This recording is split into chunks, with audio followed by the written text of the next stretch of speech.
Hello, Anomaly here, and welcome to another video where we'll be discussing and looking over some of my Mistweaver monk healing and the play that associated there.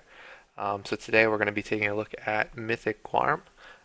This is a video from our second kill. Missed the first one again, but second kill still kind of shows a lot of what I want to talk about. Before we jump into the video, real quick, quick shout out to the Monk Discord. Like always, links below. Go check them out. Ask any questions. Guys are great over there. So let's just jump right into the fight. So basically, before we kind of look at the video real quick, this is going to be a quick fight, 4-minute fight, super fast, lots going on.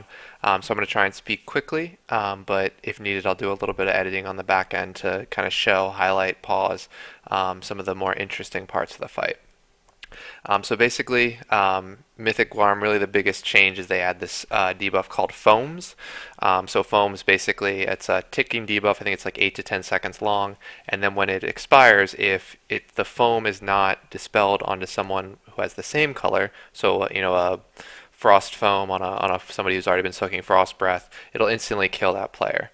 So what you'll see is kind of the initial foams go out on my raid frames. You can kind of see to the right there. We don't dispel the first set, just whatever you get, those players end up eventually being that color. So then we only kind of dispel the second set of foams. So, or second set onward, right? And we assign basically 3 healers to always get foams, and then the person who, the 4th healer that we have, who is not soaking foams, is responsible for the frost lick, which is the stun, dispelling the stun. So as you can see there, Furious didn't get dispelled correctly. That's not good. And then you also see I get the flame lick here. Flame lick is really an important debuff to watch out for. We have our Holy Paladin assigned to watching all the licks. That includes dispelling the licks. So the idea there is if you do get the flame lick, you want to quickly use a cooldown. I have healing elixirs up. Use a cooldown there, and then just make sure you kind of heal yourself up, right? Top yourself off, any sort of emergency thing you can do, because the initial ticks kind of sometimes catch some healers off guard. So that's kind of Flame Lick and that ability. So moving into kind of the phase 2, the charge, the trample is still the same. The idea is you just kind of want to use your cooldowns. I'd use Mana Tea already. I also use Chi-Ji on the pull because it's a 4-minute fight. I want to try and get 2 uses out of it, using it early, so it does come up at the back end. With Mana Tea, you're going to be running through a ton of mana anyway.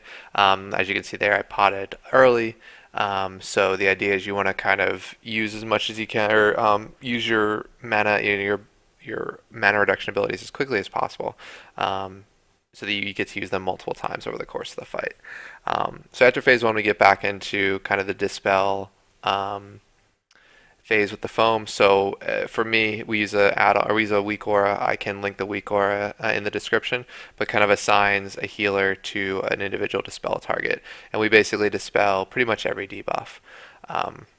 And we make it the responsibility of the person with the debuff to get to the right position. So the idea is, as a healer, it's a little bit more difficult, as you kind of have to find who you need to dispel. And then once you find who you need to dispel, you need to make sure that that person is in the correct position.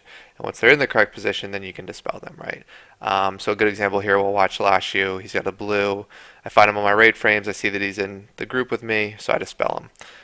So it's kind of a lot of things are going on. You want to kind of look at a lot of different things. And as a healer, it's very, very difficult. It's a fun fight. It's quick, but it's very kind of difficult to keep it all in your head straight. Again, back in the trample phase, use your cooldowns as appropriate. We saved my revival for the last one, so I don't have the bracers to kind of reduce the cooldown, so it doesn't really matter when I use it. You're only ever going to get 1 use out of really your revival. I guess I could use it early on maybe the first breath and kind of cheese some, but it's not needed, so it's kind of just one of those things.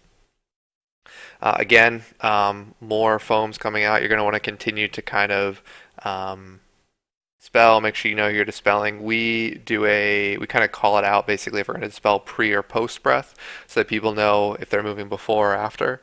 You can see there both Illum and May, who are our disc and druid healers, go down. So we're basically now 2 healing this final part of the fight.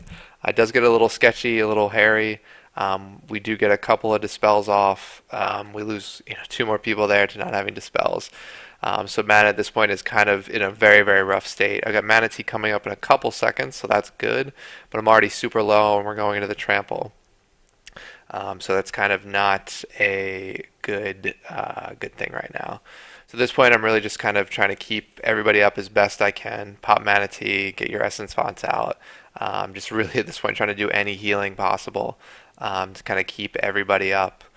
We do have our Holy Paladin still up, which is great. He can kind of watch the tanks. I'll try and stay on the raid as much as possible. You can see I almost died there to the leap. It was super, super close. But at this point, you're really, if you can make it to that third trample with, I'd say all but losing maybe one DPS, you pretty much have the kill in place. But, I mean, that's the fight. It's a super quick fight.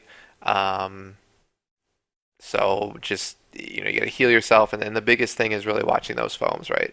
Make sure your guild is kind of on the same page with how you're going to deal with foam, whether you're going to put them all on one person, if you're going to go to a specific spot. What we kind of do is once the breath goes out, we all stand like that. Wherever, whatever color breath goes where, that spot becomes that breath's color.